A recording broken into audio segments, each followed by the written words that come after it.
പുതിയ വരുന്ന ബഡ്ജറ്റിൽ 12 ലക്ഷം രൂപ വരെയുള്ള വരുമാനത്തിൽ ടാക്സ് ഇല്ല എന്നാണ് നമ്മൾ മനസ്സിലാക്കിയിട്ടുള്ളത്.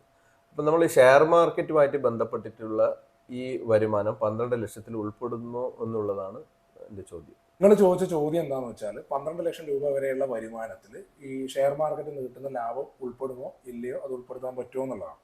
അപ്പോൾ ശരിക്കും പുതിയ ബജറ്റ് പ്രകാരം പറഞ്ഞിരിക്കുന്നത് നമുക്ക് 12 ലക്ഷം രൂപ വരെയുള്ള വരുമാനത്തിന് ടാക്സ് ഇല്ല എന്നല്ല ശരിക്കും പറഞ്ഞിരിക്കുന്നത്. 12 ലക്ഷം രൂപ വരെയാണ് സാധാരണ വരുമാനമെങ്കിൽ അങ്ങനെയുള്ള ആൾക്കാർക്ക് ഒരു 60,000 രൂപയുടെ റിബേറ്റ് കിട്ടും എന്നുള്ള രീതിയിലാണ് അത് ഫ്രെയിം ചെയ്തിരിക്കുന്നത്. ഈ റിബേറ്റ് കണക്കാക്കുന്ന സമയത്ത് സ്റ്റോക്ക് മാർക്കറ്റിൽ നിന്ന് കിട്ടുന്ന ലാഭം, ഷോർട്ട് ടേം ക്യാപിറ്റൽ ഗെയിനും ലോങ് ടേം ക്യാപിറ്റൽ ഗെയിനും, ഇതിന് രണ്ടിനും എന്ത് അടക്കണം? സ്പെഷ്യൽ റേറ്റ് ടാക്സ് അടക്കേണ്ടത്. അപ്പോൾ അങ്ങനെ അടക്കുന്ന ടാക്സ് എമൗണ്ട് ഒന്നും ഏതിൽ ഉൾപ്പെടുന്നില്ല?